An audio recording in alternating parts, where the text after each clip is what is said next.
Now, in this tutorial, we're going to talk about basic hovers. So that is, I think, frankly, one of the coolest things about flying a kite like this is its ability to absolutely control its point in space. You can have it in any orientation, in a hover, at any point in the window. So the way that occurs is that the sail, of course, we're able to control its angle. And so when the wind is coming, what we're doing with our handles is tipping the kite in such a way that the wind now wants to exit off of any one particular side of the kite or a mix of them. So for an upright hover, what you'll notice is when I launch, of course we set it to launch, and then it's going to want to drop as I touch my brakes, but I have to leave on enough gas that I fight that. So we're using just enough thrust to fight gravity and maintain its point in space, but not actually have it go anywhere. So I'm going to launch into the air, and then I'm going to very gently arrest its forward flight with a very subtle tension in my bottom lines. And then once I'm there, I'm going to be playing an average between the top and bottom in order to keep the kite hovering in space. So there's my gentle brake touch, and now there it is. I'm favoring, my top lines are dominant because that's the highest part of the kite. And of course, all the while, I'm also steering and trying to keep it steady. Now, depending on the tuning that you're using, I tend to favor a little bit more of a brake-heavy tuning. And so if you're working on your upright hovers or the kite does not do that effectively for you, of course, you can bring the top leaders in.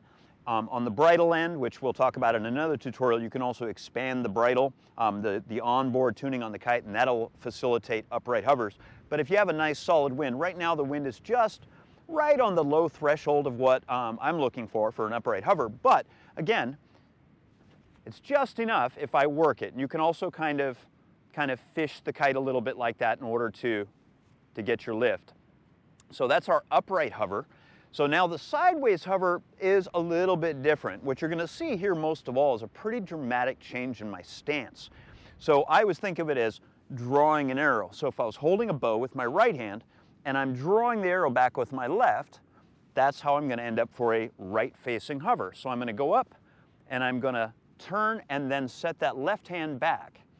So now for a hover like this, the key is that if I move my handles in the direction that my thumbs are pointing, the kite is going to go forward.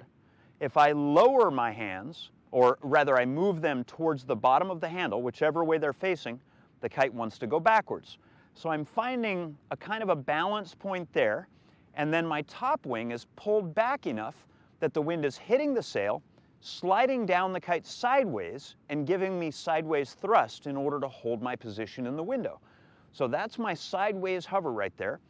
This hand, at first you may be tending to hold it up high. There is no way to lift the kite into the air. That doesn't create any tension at all. Usually down here, sitting nice and low is the easiest way to do it. And so when you're in a sideways hover, I tend to think of isolating the different points of control. So I can, with my left hand, this hand right here, you can see that top wing. So I'm adjusting my trim, keeping that top wing straight, and then I also have the same control over my bottom wing. There it is, all the while making sure that I have the balance between the top and bottom line so it doesn't go anywhere. So there's that sideways hover, and just to show you, I'm going to pull that bottom hand, or let that bottom hand drop a little bit deeper, the top wing I should say, and it gives me more lift. I let it out and it drops. So as I let that hand in and out, you can see what's occurring with the kite. And so the idea of a hover is that you're always working that average. Remember, the wind is an organic thing. It's a dynamic process, so that's why my hands are fluctuating, because the kite is, in this particular wind especially, just needs little different subtle adjustments. So I'm adjusting my trim, I'm keeping the balance between my forward and my reverse, and then I'm also playing with this average to make sure that I have the right amount of lift. So now if I go to the other side, there it is, now you get a little bit better view. One hand, what I would call the anchor hand is set pretty low, nice and comfortable. I could sit here all day like this. Once more, there's the sliding up and down. Here's the thumb favor, and here's the bottom of the hand favor. There it is. And then top wing trim and bottom wing trim right there. So sideways hover, And you can see that switch. The highest wing is the one that I'm drawing back, and the other one I'm letting out, and there's the other one. And again, the wind is a little bit on the light side, but one more time for a moment at least, there's our upright hover. So those are the three, I think, most introductory hovers to look at. And of course, the next one we go to is the invert. So upside down. And I think for the most part, the easiest way to learn an upside down hover is to start it from the ground. I think one of the most difficult things to overcome at first is simply the fact that the kite is upside down. So when you play with your right control, of course, that right wing is actually on the other side because the kite's gone upside down. So what we're going to experiment with here first is we're going to just apply a little bit of thumb pressure and play with lifting the wing, but not all the way, and then putting it back down.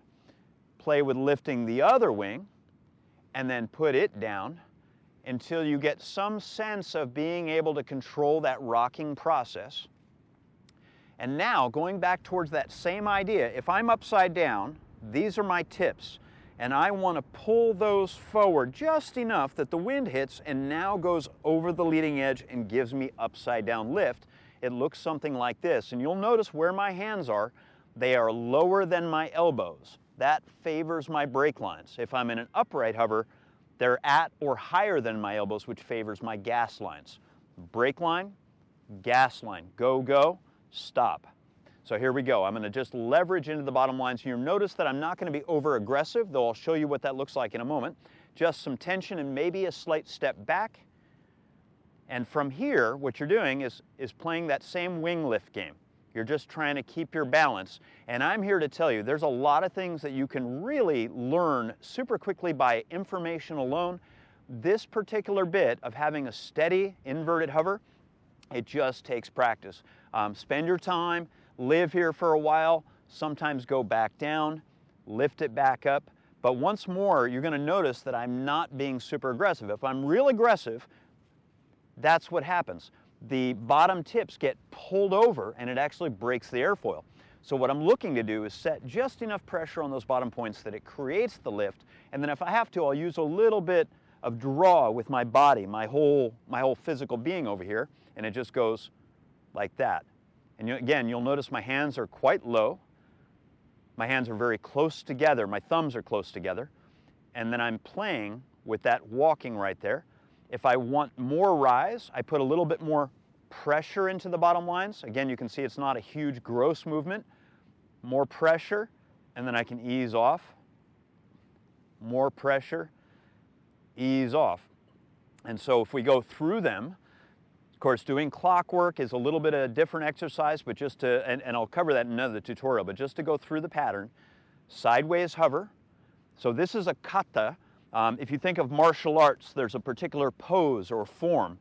So take a picture of what that looks like in your head, learn it so that when you're in this position, your body automatically takes that stance. And then here's my upside down kata. I come square, my hands are low, pressure is down. And now the right facing hover, I'm in the other kata. This is that form. And so once you have the form, you can make adjustments from it, but this is where you live. And the upright kata, when the kite's facing up, you're going to notice that I go to a high-handed, close together, top line dominant pose right there. So my hands are now slightly higher than my elbows, and I'm favoring my top lines. So all of these things, of course, get much more overstimulated and much more sensitive as the wind goes up.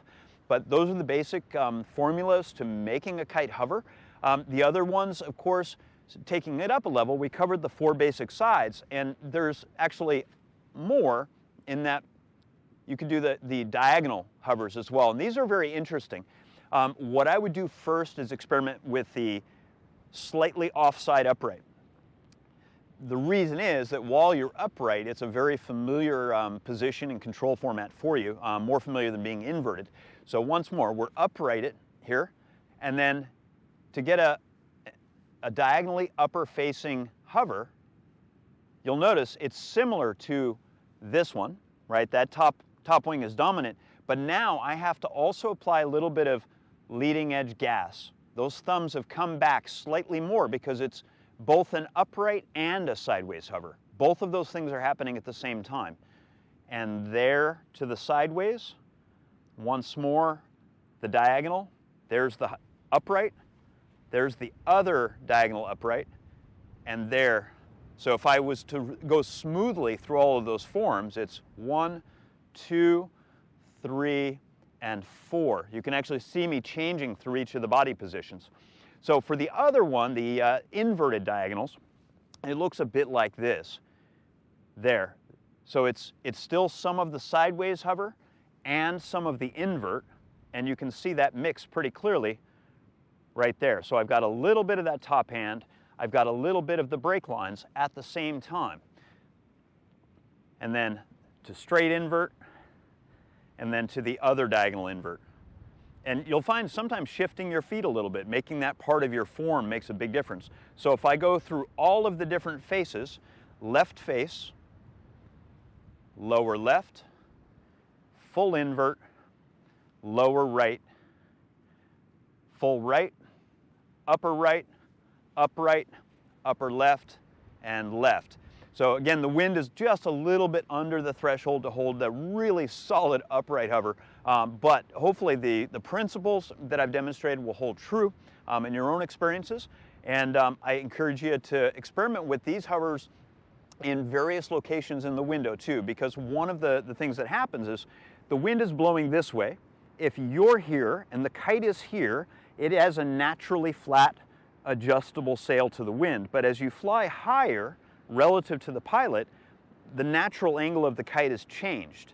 So you're going to find that if you're higher in the wind window, you'll need to use more or less of different inputs. You may have your hands slightly higher or lower. And just picking specific different places in the window, practicing these, even practice it somewhere, move it somewhere else, practice it there, move it to another location, kind of pick them off. And once more, that just goes back towards the whole flight vocabulary passion that you'll hear me reiterate again and again. So I hope you have a lot of fun with that, and I look forward to seeing you in the next tutorial.